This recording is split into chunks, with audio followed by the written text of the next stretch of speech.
Alors je rappelle ce qui s'est passé, hein, pour ceux qui se posent la question. C'est que mon collègue et moi, on a tous les deux dit oui à des interviews à 16h45, sans se consulter. Du coup, on va croiser deux mondes complètement différents. Prenez un micro, je vous en prie. Alors celui-ci est éteint, il faut l'allumer. Celui-ci, il n'y a pas de bouton. Okay. Normalement, c'est bon.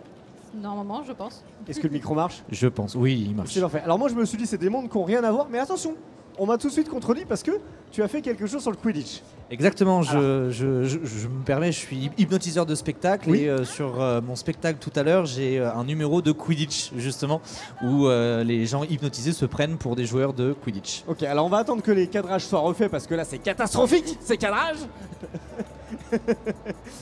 Et puis on va reprendre. Prenez un petit bonbon si ça vous dit, voilà, ils sont là pour ça.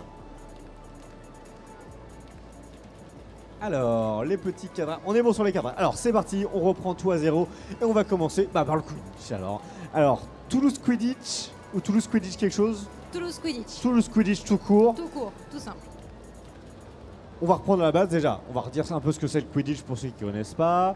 À quel moment vous décidez de vous rassembler pour créer et comment on pratique un sport qui est censé ne pas exister?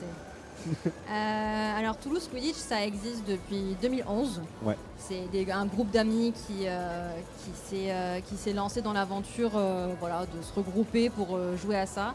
Ça a été créé aux États-Unis sur les bases de Harry Potter, donc tout ce qui a été expliqué dans les livres, mais avec des modifications histoire qu'on puisse vraiment y jouer. Donc le balai. Vous ne volez pas sur un balai? On ne vole pas sur un balai. Alors là, vraiment. mais on a bien un balai par contre. C'est un tube en PVC qui nous sert de balai. D'accord. Les cognards sont là. Comment ils fonctionnent les gars? Alors les cognards, on rappelle, donc c'est les balles qui, elles vont essayer d'attaquer les batteurs, c'est ça? C'est enfin, tous les joueurs d'ailleurs, mais c'est les batteurs qui vont essayer de les rabattre. Mais là, comment? Parce qu'ils... Du coup, on reprend l'élément du dodgeball, donc de la balle aux prisonniers. Ok, donc c'est les batteurs qui lancent le cognard sur les joueurs pour les éliminer. S'ils sont touchés, ils sont éliminés. Ils sont éliminés, ils doivent en retirer leur balai d'entre les jambes, retourner à leur anneau, toucher l'anneau pour revenir en jeu. Ok, donc dans une partie, il y a 2 cognards, c'est ça? Il y a 3 cognards en tout pour avoir un minimum d'égalité. Ouais. Est-ce que vous avez, donc la grosse c'est le soif, c'est ça qui est pour marquer les points? C'est ça. Alors là, du coup, dans notre jeu à nous, ça a un peu changé parce qu'on utilise une balle de volley. Une balle de volley, ok. Donc elle est un peu plus petite que le cognard en fait. Ouais. Mais c'est bien le soif qui permet de marquer les points dans les anneaux. Donc on a quand même les anneaux qui sont là. Est-ce qu'il y a un gardien devant l'anneau Oui, le gardien a la possibilité d'être dans sa zone, d'être protégé des cognards. Donc il ne peut jamais être éliminé quand il est dans sa zone. Et il a aussi la possibilité d'arrêter un but en faisant traverser sa main à travers l'anneau. D'accord, ok. C'est le seul qui a le droit de faire ça. Un poursuiveur n'a pas le droit. Un poursuiveur ne va que marquer des buts, ou défendre du mieux qu'il peut. Et voilà, et on a aussi l'attrapeur. Ben c'est ça, l'attrapeur et le vif-d'or. Alors là, comment on représente ça? L'attrapeur, alors lui, c'est un joueur qui rentre à la 20e minute parce que le vif-d'or rentre à ce moment-là. Et le vif-d'or est un arbitre qui a un short auquel est accroché une chaussette à l'arrière avec une balle de tennis. Mais c'est comme on appelait ça quand on était gamin à cour de récré, c'est un peu poule au renard vipère. Ouais, c'est ça, c'est voilà, un peu ça. Et donc les attrapeurs doivent attraper cette petite boule. Excellent. Et donc les arbitres qui ont ce rôle de vif-d'or ont quasiment tous les droits sur les attrapeurs, c'est-à-dire qu'ils ont le droit de retirer le balai, de les mettre à terre, voilà. Soit donc on a un peu deux types de vif d'or. On a soit les très rapides qui vont courir, qui vont essouffler les attrapeurs, soit on a le vif d'or un peu plus robuste, plus sur ses appuis, qui va juste savoir qu'il va avoir le dessus au niveau physique et qui du coup ne va pas vraiment bouger beaucoup. Ok. Donc ça c'est pour les règles. Pour l'organisation sportive du truc, c'est-à-dire qu'il y a vraiment des équipes dans les villes comme vous, Toulouse, vous allez rencontrer Montpellier Quidditch. C'est ça. Alors dans le sud, on a Toulouse, on a Montpellier. Un peu plus au nord, on a Lyon. Après, on a beaucoup plus d'équipes dans le nord de la France. Okay. On a Caen, on a Rennes, Nantes, Paris. À Paris, il y a 3 équipes. Ouais, j'imagine, c'est un peu la capitale. Mais oui, on a des Coupes de France, on a des championnats. À Toulouse, d'ailleurs, le 1er et 2 février, on va accueillir un championnat, une journée de championnat qui permettent de déterminer quelles équipes vont en Division 1 et en Division 2 de la Coupe d'Europe des clubs. Donc on a une Coupe d'Europe Ok. des clubs et on a aussi une Coupe du Monde qui cette année va se faire à Bruxelles Ok, excellent. en juillet. Bon, dernière question et après on passe à HypnoGeek. Bien sûr. La question qui fâche un peu, je sais que le Wizarding World ils sont un peu relous avec le droit d'usage des mots Harry Potter, Ouais. Quidditch et tout. Est-ce que vous aussi ils sont relous avec ça? Est-ce que vous avez le droit vraiment de dire que vous faites du Quidditch? Pas vraiment. C'est pour ça, pour l'instant, on reste sous Quidditch parce que c'est assez simple au niveau administratif aussi. Mais techniquement, maintenant, on s'appelle le quad ball Ok. parce qu'il y a 4 balles en Ouais. jeu. Mais ouais, ça, on a eu beaucoup de mots qui ont dû être changés parce que la Warner a été un petit peu, Ouais, c'est eux, ils sont un petit assez. peu tatillons là-dessus. tatillons. Donc voilà. En vrai, c'est grâce aux fans qu'ils existent. Oui, c'est Non mais bon, c'est vraiment venu de un tournoi aux Amériques, aux États-Unis qui s'est fait. Ils ont tout fait, toute l'organisation, et la Warner est venue leur demander des droits et ils sont là, non, enfin c'est de Ouais. nous et tout, Yes. donc ils ont fait on change le nom temporairement et ça a C'est été ça, une vraie discussion derrière.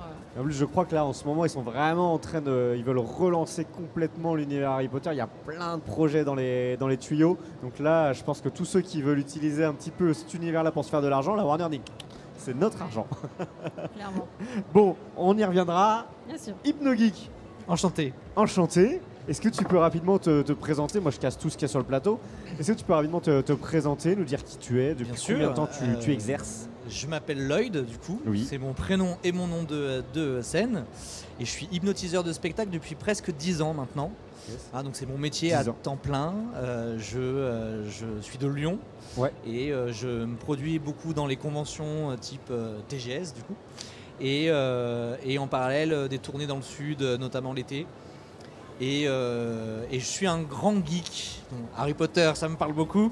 Je suis un grand geek dans l'âme, donc d'où le nom de mon spectacle et de ma chaîne Ah, YouTube. c'est le nom et du Twitch. spectacle HypnoGeek. C'est le nom Donc toi, du c'est vraiment spectacle. Lloyd, Alors, 2 L-O-Y-D, 2LOYD. Voilà. si on le cherche aussi. Exactement. Donc ça c'est mon nom et mon spectacle, mon plus gros spectacle et ma chaîne YouTube et ma chaîne Twitch Yes. s'appelle HypnoGeek. Ok. Voilà.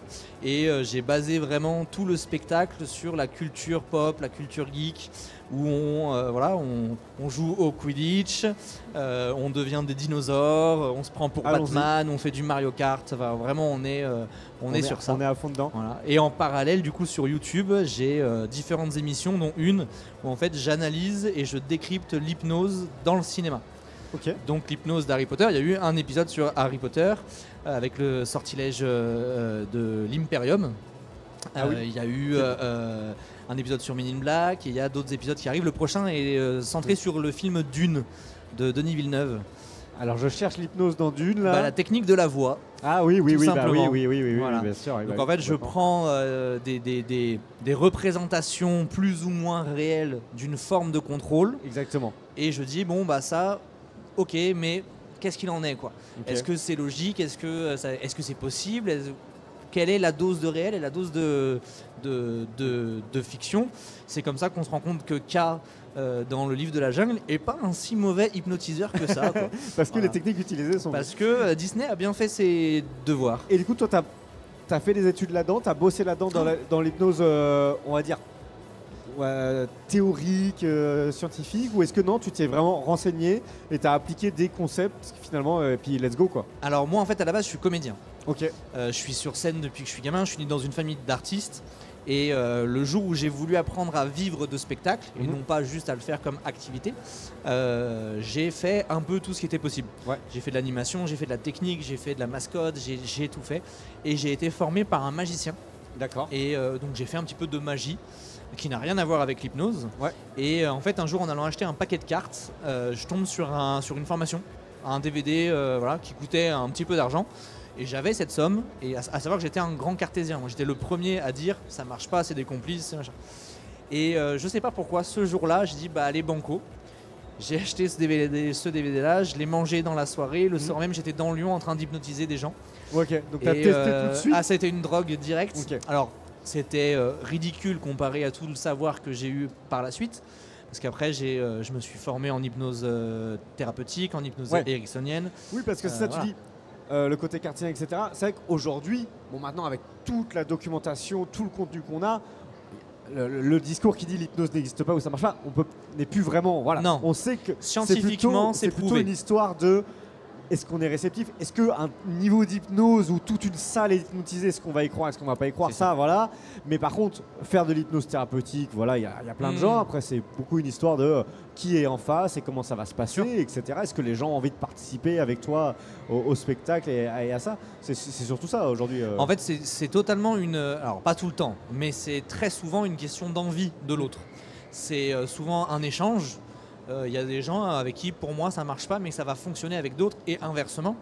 Mais aujourd'hui, scientifiquement, l'hypnose, c'est prouvé. On sait ce que c'est, on sait ce que ça déclenche, on sait que c'est réel.